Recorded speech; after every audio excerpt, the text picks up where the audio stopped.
27 नोव्हेंबरचा तो रे माझा मित्राचा फ्रेश एपिसोड आज आपण पाहत आहोत. सुरुवातीला अर्णव आणि ईश्वरी दोघंजण हॉलमध्ये बसलेले असतात. अर्णव म्हणत असतो की मी सुंदर, मला तुझ्याशी काहीतरी बोलायचं. ईश्वरी म्हणते हो मला माहिती ना तुम्हाला माझ्याशी काय बोलायचं आहे ते. तुम्ही एवढं माझ्या मागे मागे आलात म्हणजे अंजलीताईंकडून तुम्हाला खरं काय ते समजलं असणार आहे आणि आता तुमच्या भडकू चंदगिरीचा तुम्हाला पश्चाताप होत असणार आहे. पण मला तुमच्याशी बोलण्याची अजिबातच इच्छा नाही आहे. हां, मला माहिती आहे माझी काही गलती नाही आहे, त्यामुळे तुमचं सॉरी ऐकण्याची तर मला बिलकुलच हौस नाही आहे. तर अर्णव म्हणतो की झालं तुझी बडबड करून, मी इथे तुला सॉरी म्हणायला आलेलोच नाही आहे. ईश्वरी म्हणते मग? अर्णव म्हणतो मला फक्त एवढंच म्हणायचं आहे की. ते म्हणते काय म्हणायचं आहे? तर मी दमलो आहे, मला फ्रेशनअप व्हायचं आहे, मला एक टॉवेल दे ना. तर ईश्वरी इतकी रागाला जाते, चिडते, उठून त्याच्याकडे येते आणि म्हणते तुम्हाला माहिती माझी काही गलती नाही आहे, तरीही तुम्ही मला इतकं सगळं बोललात आणि आता तुमच्यात सॉरी म्हणण्याची इन्सानियत सुद्धा नाही आहे. सॉरी जर म्हणायचंच नव्हतं तर इथपर्यंत आलातच कशाला? अर्णव म्हणतो सांगितलं ना माझ्या सासू सासऱ्यांची ॲनिव्हर्सरी आहे म्हणून मी इथं आलो आहे, तुला काही प्रॉब्लेम आहे का त्याचा? तर ईश्वरी म्हणते तू हळू बोला.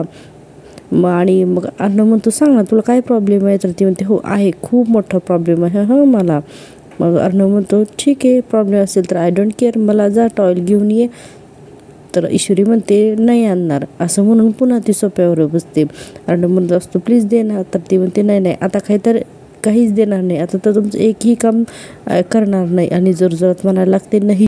अर्णव पुढे म्हणतो मला आणि चॅलेंज ठीक आहे तू बघच आता मी सुंदर. आता हा सीन इथे संपतो. आता दुसरा सीन दाखवलेला आहे. वल्लरी तिच्या रूममध्ये फेऱ्या मारत असते. आता तिथे राकेश येतो आणि पाठीमागून म्हणतो की काय मामी? तर आणि विचारतो की आमंत्रण मिळालं का नाही?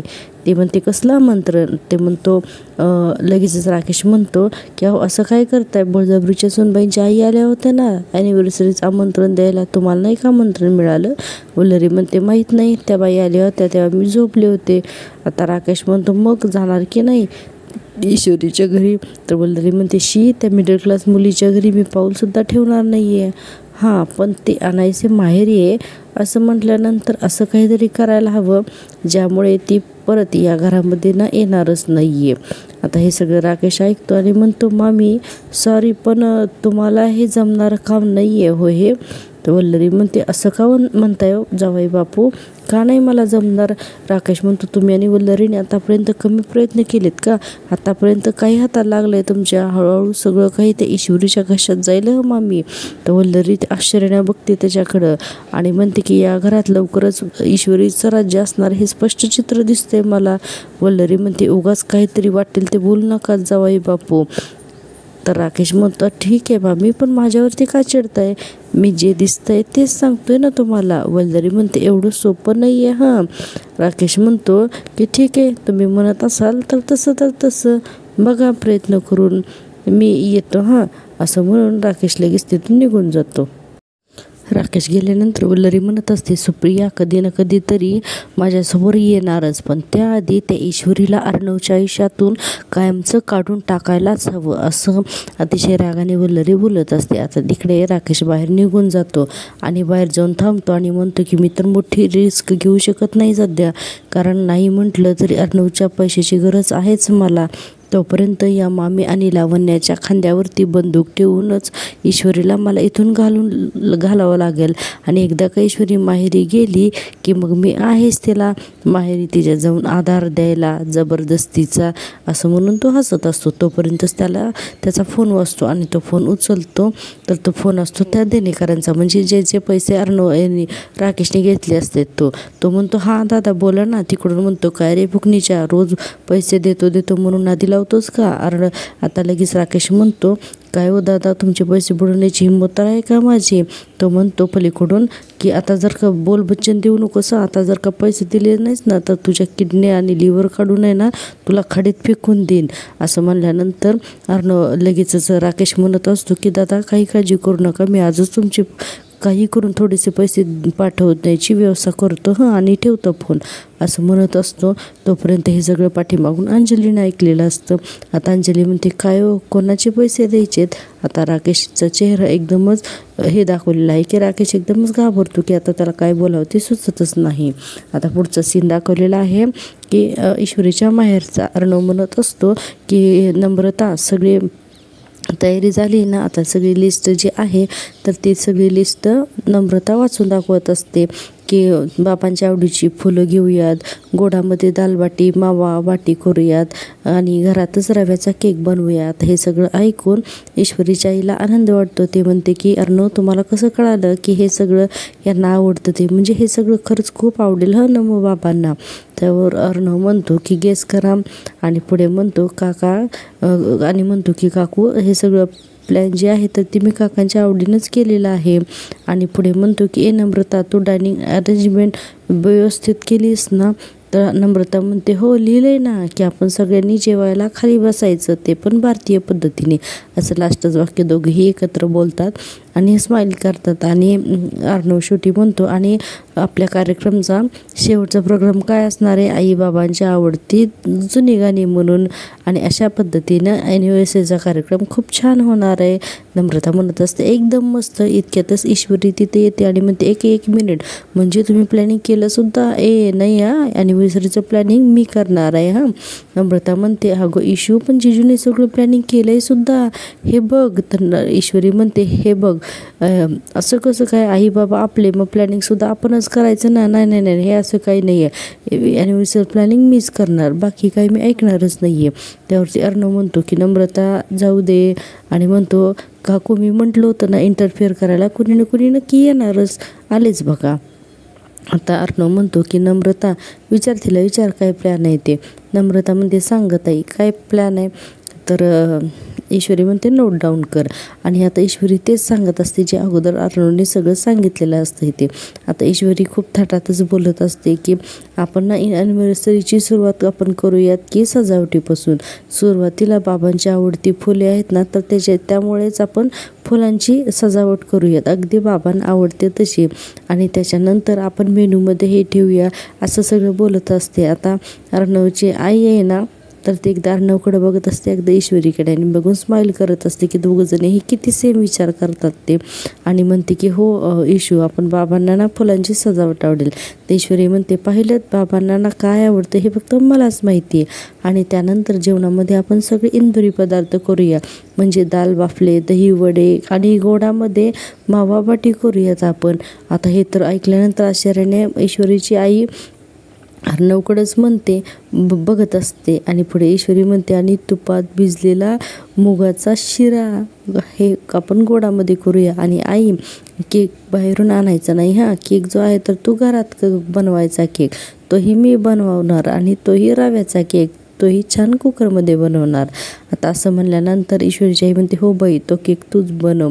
ईश्वरी म्हणते फिकर नॉट गं, आणि सगळ्यात महत्त्वाचं म्हणजे जेवायला सगळ्यांनी खाली बसायचे. अर्णव तिला मुद्दाम आडवं लावतो, खाली बसायचं? ती म्हणते हो, भारतीय पद्धतीने. अर्णव म्हणतो भारतीय पद्धत? तर ईश्वरी म्हणते हो, ते तुमच्या हायफाय पद्धतीने नाही करायचं, फोक अँड नाईफ, म्हणून त्याला मुद्दाम चिडवत असते. आणि पुढे म्हणते नमोताई, लिहून घे, प्रोग्रामचा शेवट आईबाबांची जुनी आवडती गाणी गाऊनच करायचा. अर्णव पुन्हा चिडवतो, जुनी गाणी आहे? तर ईश्वरी म्हणते हो, माझ्या आईबाबांना आवडतात. आता हे सगळं झाल्यानंतर ईश्वरीची आई आणि नम्रता हसतच असतात, कारण हे दोघंजण किती सेम विचार करतात असं दोघांना वाटत असतं. पण ईश्वरीला यातलं काहीच माहीत नसतं. ईश्वरी म्हणते माझा एकदम फर्स्ट क्लास प्लॅन ऐकून झाली ना बोलती बंद. आता असं म्हणल्यानंतर ईश्वरीची आई नम्रता म्हणते की बोलती बंद तर झाली आहे की, पण हे बघून की तुम्ही दोघंजण किती सेम विचार करता हे बघून आमची बोलती बंद झाली. ईश्वरी म्हणते म्हणजे? तर नम्रता म्हणते हे बघ जिजूनी जो प्लॅन सांगितला आहे तो सगळा मी नोट डाऊन केला आहे, सेम टू सेम आहे, काहीच फरक नाही आहे. तर ईश्वरी म्हणते हे उगाच मजाक करू नका, मी आणि सर सेम प्लॅन करणार नामुमकिन. सर नेहमी कसं हाय फाय विचार करतात ना, पण मी कसं एकदम घरगुती छान असं प्लॅनिंग करते ना नेहमी, म्हणजे घरचं कमी आणि खुशी जास्त देणारा प्लॅन, असं असतात माझे प्लॅन, असं ईश्वरी बोलत असते. आता अर्णव म्हणतो हो का, बरं. आणि पुढे म्हणतो की नम्रता, तिला जरा आपली लिस्ट दाखवतेस का प्लीज? आता नम्रता ती लिस्ट जी आहे तर ती ईश्वरीला दाखवते. आता ईश्वरी ती लिस्ट बघते, म्हणते काय वाचायचं आहे हे, आणि वाचून दाखवते. डेकोरेशनसाठी साधी फुलं जशी बाबांना आवडते तशी, आणि तिचा बोलण्याचा आवाज जो आहे तो एकदम बारीक बारीक होतो, कारण तिनं जे जे सांगितलेलं असतं ते अर्णवने ऑलरेडी अगोदरच सगळं नोट डाऊन करायला सांगितलेलं असतं नम्रताला. आणि पुढे आता अर्णव म्हणतो मी सिंदूर डेसिबल लेवल आवाज. मग त्याच्यानंतर ती पुन्हा बोलायला लागते की ॲनिव्हर्सरीचा केक पण घरी बनवलेला, रव्याचा केक. अर्णव म्हणतो हो रव्याचा केक, आणि जेवायला खाली बसायचं. पुढे अर्णव म्हणतो भारतीय पद्धत. ईश्वरी लगेच म्हणते भारतीय पद्धत. एवढा छान आणि कॉमेडी सीन दाखवलेला आहे ना हा. प्रेक्षकांनो तुम्ही हा सीन TV वरती नक्की पहा आणि आपल्या चॅनलला सबस्क्राईब पण करा. खूपच मस्त असा सीन दाखवलेला आहे. अर्णव आणि ईश्वरीची कॉमेडी आणि त्यांची लुटूपुटीची भांडणं ही अतिशय छान दाखवतात हां या सिरियलमध्ये. तुम्ही TV वरती बघायला अजिबात विसरू नका. आता अर्णव एकदमच ध्यानचंद म्हणून ईश्वरीकडे बघतो. तर आता ईश्वरीची आईला वाटतं अरे हे काय बोलतायत ध्यानचंद. तर अर्णव म्हणतो की मी पण ना सगळा विचार काकांना काय आवडतं ते तो विचार करूनच लक्षात घेतलेला आहे. शेवटी काय त्यांचा आनंद आहे ना तो माझ्यासाठी महत्त्वाचा आहे म्हणून. ईश्वरीची आई म्हणते पण खरंच आहे हां, खूप साधा सोपा आणि सुटसुटीत प्लॅन आहे हां, आणि मग खरंच मला ना खूपच आवडला हां हा प्लॅन. आणि पुढे अर्णव म्हणतो काकू थँक्यू हां. पुढे नम्रता म्हणते आपण सगळ्यांनी ना मस्त गप्पा मारूयात त्या दिवशी. अर्णव म्हणतो ग्रेट. आता ईश्वरी ती लिस्ट बघतच राहत असते. तर ईश्वरीची आई म्हणते बरं नमूद चला आता जेवणाचं बघूयात का, असं म्हणून ईश्वरीची आई आणि नम्रता दोघीही तिथून निघून जातात. आता हॉलमध्ये फक्त अर्णव आणि ईश्वरीच असते. अर्णव तिला नजरेने खुणवत असतो की बघ तो प्लॅन बघ, आणि ईश्वरी तो प्लॅन बघत असते आणि एकदा अर्णवकडे बघत असते आणि आश्चर्याने तिचं तोंड थोडंसं आझालेलं असतं. अर्णव तिचं तोंड पटकन बंद करतो आणि हॉलमधून तिथून निघून जातो. आणि तिथून गेल्यानंतर ईश्वरी मनाशीच बोलत असते की हां हे असं कसं काय झालं, खरंच आम्ही दोघं एवढा सेम विचार करतोय, हे असं कसं काय झालं. ईश्वरी पुढे म्हणत असते माझ्या आईवडिलांच्या आवडी इतक्या चांगल्या अर्णव सरांना कळतायत सर. हळूहळू ना खूप चांगल्या हळूहळू खूप नवीन गोष्टी कळतात हां मला तुमच्याबद्दल, असं म्हणून ती खुश होत असते. तेवढ्यात अर्णव हातून आवाज देतो आणि म्हणतो टॉवेल, आणि ईश्वरी आनंदाच्या भरात पटकन बोलून जाते तिथे स्टँडवरच ठेवला आहे म्हणून. आता अर्णव जोरात हसतो. तो वरती ईश्वरी म्हणते उगाच सांगितलं यांना, मी चिडलेली होते ना यांच्यावर तीच बरी. इकडे नम्रता आणि तिची आईसुद्धा हसतात ईश्वरीवरती. आता ईश्वरी आणखीनच चिडते. आता लगेचच इकडे दुसरा सीन दाखवलेला आहे अंजली आणि राकेश. आणि अंजली म्हणत असते अहो बोला ना. तर राकेश म्हणतो अंजली सगळं सांगायला लागतो की अंजली माझ्याकडे ना एका गरीब मजुराची केस आलेली होती ग, म्हणजे त्याची बायको जी आहे तर ती प्रेग्नंट होती आणि काहीतरी कॉम्प्लिकेशन झाले म्हणून तिला ॲडमिट करावं लागलं होतं. आता काय झालं की त्या ट्रीटमेंटसाठी खूपच पैसे लागणार होते आणि त्यांच्याकडे तेवढे पैसे नव्हते. मग त्यावेळेस मी माझ्या एका दुसऱ्या क्लायंटकडून उधारी घेऊन ते पैसे घेतले आणि त्या क्लायंटला दिले. आणि आता प्रॉब्लेम असा झाला आहे की आता तो जो दुसरा क्लायंट आहे तर त्या दुसऱ्या क्लायंटला त्याचे पैसे परत हवेत आणि आता माझ्याकडे तेवढे पैसे नाही आहेत, म्हणून मी बघतोय की काही जुळवाजुळव करता येते का म्हणून. त्यावर अंजली म्हणते अहो मग चिंटूला सांगा ना किती द्यायचे पैसे, तू देईल ना पैसे. अर्णव लगेचच राकेश म्हणतो नाही अर्णवला नको, थोडी रक्कम नाही आहे, अमाऊंट खूपच मोठी आहे, 5 लाख रुपये आहेत. अंजली म्हणते एवढे. आता राकेश म्हणतो हो अंजली अगं आजकाल छोटंसं ऑपरेशन करायचं म्हणलं तर एवढे पैसे लागतात ग. आणि खरं सांगू का अंजली, त्यांना मदत करताना मला ना पैशांची नाही पण त्या गरोदर बाईची आणि तिच्या पोटात वाढणाऱ्या बाळाची खूपच काळजी वाटत होती ग, म्हणून मी मदत केली ग. पण मला ना आता खरंच कळत नाही आहे की काय करू आणि कुठून उभे करू मी इतके सगळे पैसे. त्यावर अंजली म्हणते अहो मी चिंटूला सांगूयात ना आपण, मी लगेच त्याला फोन करते हां, असं म्हणून ते हातात फोन घेते. तोपर्यंत राकेश म्हणतो नाही नको, काय नाही की मी दरवेळेला त्याच्याकडून पैसे मागतो आणि तोही मला मदत करतो आणि आता मला असं वाटतंय ना की मी त्याच्या चांगुलपणाचा फायदा घेतोय. अंजली म्हणते अहो असं काही नाही आहे. राकेश म्हणतो काय ना की अर्णवसुद्धा मी तुझा नवरा आहे म्हणून देतो लगेच पैसे, पण मला नंतर खूप गिल्टी वाटतं ग, प्लीज अंजली नको हं पैसे, असं म्हणून तिच्याकडे पाहत असतो की ते आता पुढे काय करते म्हणून. तर अंजली म्हणते ठीक आहे मी देते पैसे. आणि हे सगळा सीन जो आहे तो मामा पाहत असतात. आता राकेश म्हणतो अगं तू कुठून देणार एवढे पैसे.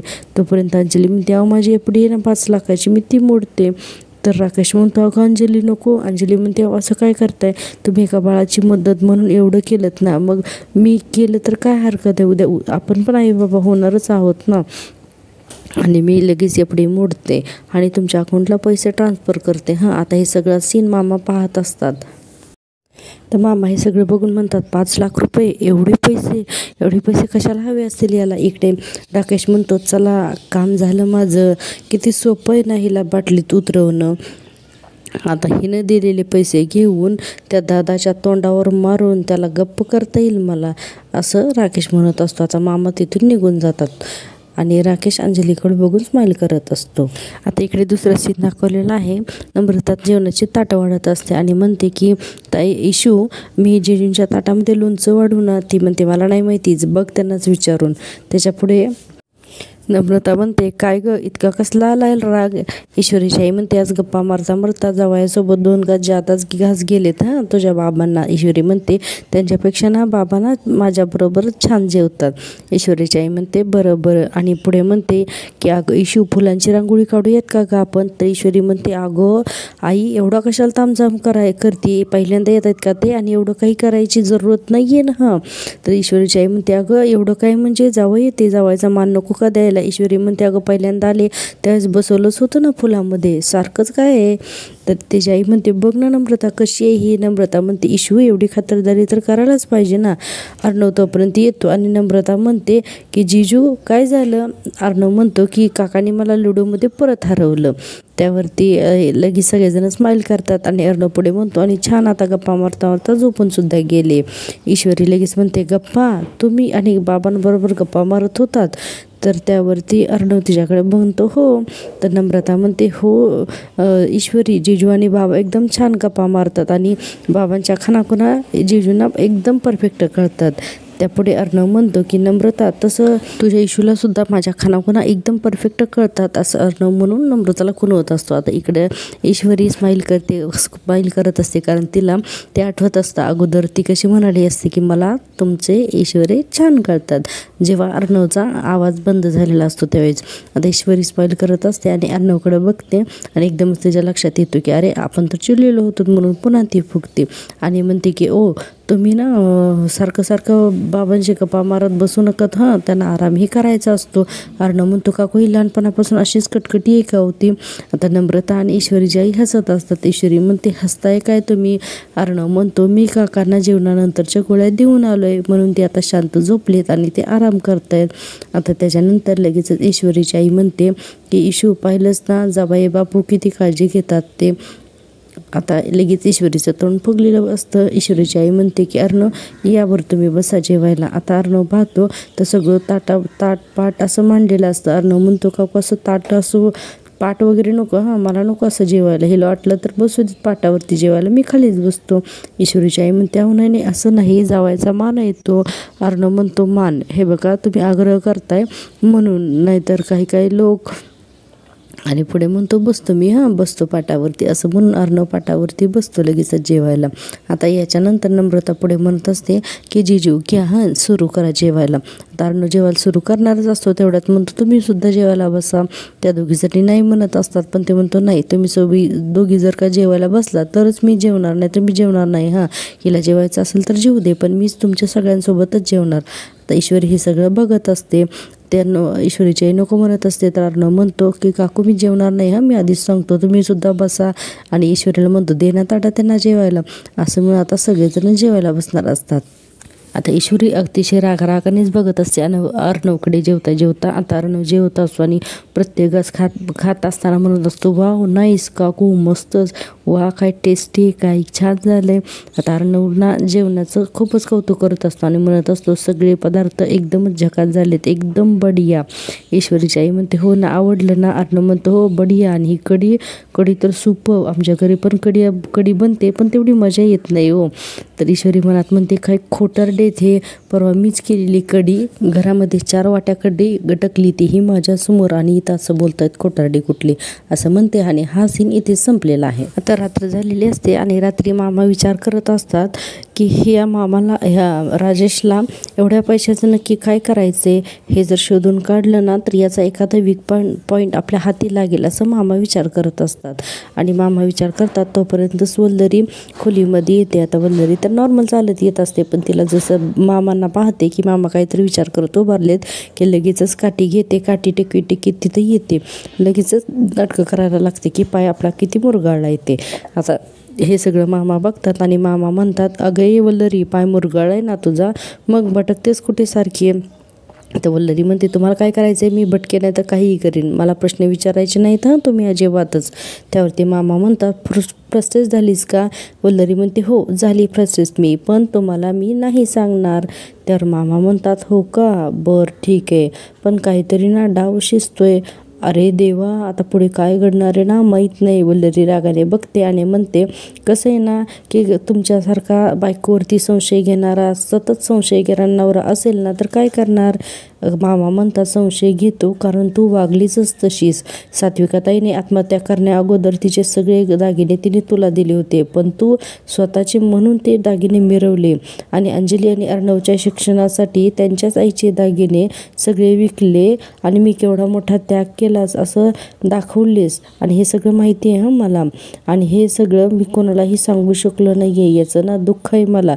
वल्लरी म्हणते इथून पुढेही कोणाला सांगायचं नाही आहे. त्यावर मामा म्हणतात हे बघ वल्लरी, त्यावेळेस अर्णव आणि अंजली लहान होते म्हणून तुझ्या या धमक्यांना मी घाबरून गप्प बसलो होतोस, कारण ते खूपच छोटे होते त्यावेळेस, पण आता मी आता गप्प बसेन याचा काही भरोसा नाही बरं का, असं म्हणतात. आता वल्लरी लगेच ओरडते आणि म्हणते हो का, मग एक काम करा हां तुम्ही बाहेर जा आणि आजपर्यंत मी काय काय केले ना हे सगळं सगळ्यांना जाऊन सांगा तुम्ही, जा जा जा बाहेर जावा ना. तर मामा म्हणतात तू करून मोकळी झालीस आणि ते सगळं सांगायची बाहेर जाऊन मला लाज वाटते. हाच फरक आहे तुझ्यामध्ये आणि आपल्यामध्ये, समजलं का तुला. आता लगेचच वल्लरी मामांना वाकडं दाखवते, मामा तिथून निघून जातात.